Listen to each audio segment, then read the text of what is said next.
Hello, this will be a video lesson for The Canterbury Tales, The Miller's Tale by Geoffrey Chaucer. Now, as far as this particular literary work, the reason that we're going to be discussing this after Boccaccio's The Eighth Story, The Fifth Day from the Decameron is they do have a similar theme, and that is a mockery of the concept of courtly love. You'll notice that in The Eighth Story of the Fifth Day, Nastasio followed that code of courtly love, and he failed at it horribly when he was attempting to get the Traversi girl. He then decided to use his wits and manipulate a very ghostly situation to gain the girl. So he got the girl not through the art of courtly love, he got it through being a master of manipulation, which again, we talked about whether that was a happy ending or not. Now, we have a continuation of that mockery of courtly love in The Miller's Tale. Now, before we get into The Miller's Tale, we do need to discuss a few things as far as about the whole of the Canterbury Tales, which sadly, because of time constraints, we can't look at the whole work, which we wouldn't be able to look at the whole work because it's incomplete. So let's look at a slideshow. And again, you have this slideshow. It's underneath Module 20, and it's letter D. And in the PowerPoint, you're going to notice that we have, of course, a portrait of Geoffrey Chaucer. If you look at the original, manuscripts of the Canterbury Tales, they have this beautiful calligraphy writing and also artwork to represent each of the travelers. Now, as far as the Canterbury Tales, it essentially is sadly an unfinished piece.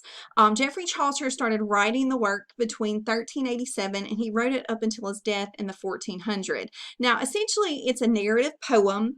It is supposed to be a story of 30 people. Ultimately, they travel as pilgrims, and their journey is to Canterbury, England. This is a literal pilgrimage. I know we've had a lot of spiritual pilgrimage between Dante's Inferno and also Everyman, but we have a literal pilgrimage here where these travelers are traveling a spiritual pilgrimage literally to visit a Christian monument, sort of in this moment of spiritual rebirth, if you want to see it as that. Now, you're going to notice, as far as on this journey, this narrative poem, Chaucer has this set up in a very unique way. He has a general prologue where he overviews all of the travels. You do need to see this as sort of a glimpse into medieval England, sort of the social class system during that time period. It is considered what's called an estate satire. An estate satire is a literary work that provides social criticism for, in this case, three major estates. In this particular case, the estates he's really going to be mocking are, of course, the knightly estate, okay, which would be the nobility, also the clergy, the church officials, specifically the Catholic Church, of course, the NSD during that time period, and then finally the laity, the working class people. Now, you're going to notice, as far as this being an estate satire, it equally kind of, if you want to say, pokes fun at all of these individuals, but he isn't cruel to everyone. There are some individuals that he presents as good, humble people, that they work, that they follow their careers in a very noble manner, but he does use this particular poem to be a mockery of the time period itself and the people within it.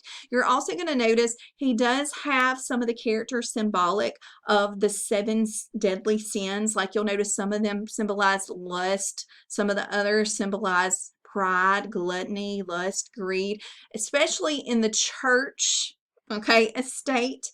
A lot of the church officials in the Canterbury Tales, they are not very pious individuals. You can sense that Chaucer is making some social criticism of the Catholic Church's officials. There's only one particular church official.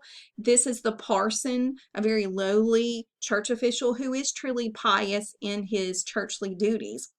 But all the others are very, very much so hypocrites, and he kind of explains them in detail. Now, sadly, because of time constraints, we did not get a chance to read the prologue, but you're going to notice that if you were to read the prologue, and I encourage you to do so, he equally insults most of these individuals, whether they're from the church class, the clergy, if they're from the nobility class.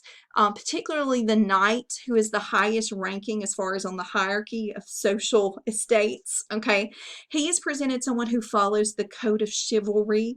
He also, of course, follows the art of courtly love. Okay, and his son, the squire, though, kind of manipulates that concept to bed women. He uses it to seduce women in a sense. So it shows the warping of that. In fact, as far as the way the stories are set up, we have essentially a storytelling venture as they go to Canterbury Cathedral. We open up and the knight tells his story first. It's a very traditional story of courtly love with knights and a damsel in distress. Now, as far as the social hierarchy, the monk was supposed to go next because he was the next highest social rank. But we have the miller. The miller's the wild card. He comes in, and the miller, of course, he is of our working class. Okay. The miller is ultimately described as someone who's a brute. He has a bawdy personality. He enjoys entertaining others with socially inappropriate jokes and songs. He overcharges his customers. If you get a chance to read the section of the prologue that I have in the reading questions, I mean, pretty much it describes him very brutally. It says, full big he was of brawn and eke of bones, that proved well. And it says that at wrestling he would have always the ram. So he likes to wrestle and win the ram, the pig, for a prize. He says he was a short-shouldered broad. He says there was no door that he couldn't heave off the hair, which means the hinges. He would take the doors off of hinges, usually after a bar brawl, if you can imagine.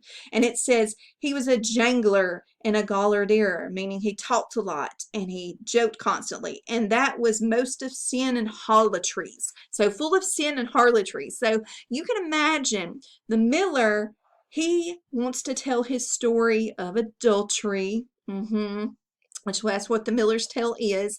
He interrupts the monk telling his story in the prologue, the Miller's prologue, and he goes on to tell his tale, which essentially the Miller's Tale, and you'll see this very easily once you read it, it is a tale of cuckoldry. A cuckold was a man with an unfaithful wife, okay? We have this image of him being horned, okay? Also, this image is a fabliau, and a fabliau by literary genre is a bawdy comic tale that builds to a ridiculous and complex climax, usually hinging on some joke or tricks. In this case, our joke or punchline is going to hinge on flatulence, gas, if you want to call it that, a fart, okay, whatever synonym you want to use for that. But it is a tale of cuckoldry. We have this image of an older man, John, who is a carpenter. He owns an inn house and he has a young wife, Allison. Now, John suspects that he could be made a cuckold, a man whose wife cheats on him, so he keeps Allison within doors, close to him. Now, he does not suspect Nicholas, his tenant, because Nicholas is always singing hymnals. He's also always in his room studying astronomy. He doesn't suspect him. Now, who he does suspect is Absalom. Now, Absalom is a church clerk, an official of the church, and he presents himself as sort of, you know, kind of ironically what we would call now the Renaissance man. He can do anything, but he's a joke. Okay, you're going to notice in the descriptions of Absalom, he's a buffoon. He's laughable. He even goes to the window and sings love songs to Allison, and she's not interested. She's mortified. She very blatantly rejects him, but he keeps coming, and he's going to get more than what he wants later at the end of the story. Now, John is very suspect of Absalom, but he doesn't realize the person he should be suspecting is Nicholas, his tenant. Now, Nicholas comes up with a scheme ultimately to not only bed Allison, but to make a fool out of John. Okay, now you're going to notice Nicholas, he's someone who has wit. He loves to outwit people. He not only wants to sleep with Allison, he wants to very publicly make a fool out of John, and he does that. Now, this particular work, it is considered satire. It is considered humorous, bawdy. Now, when you read it, okay, it is meant to be not taken too seriously. But again, you need to read it as if it is a satire, especially on that concept of courtly love, because Absalom, the courtly lover, Similar to Nastasio in the Decameron, he is not taken seriously. He's seen as a fool. But Nicholas, who is not following the code of conduct, at one point he even grabs Allison's haunches, which we know what haunches are. He grabs it and says, "I must have this or I'll die." He grabs her genital area and essentially begs for sex. And that's what gets the girl. Again, that is not courtly love, very far from it. And although most women, if that was attempted, they'd slap Nicholas on the head or face or punch him, who knows? Ultimately, Allison goes for that kind of guy. Everybody has a preference. And she essentially partakes in a sexual relationship outside of her marriage with Nicholas. Sadly, poor John is made a fool of, so much so publicly at the end. And we have this last image of all of the lovers being basically made fool of.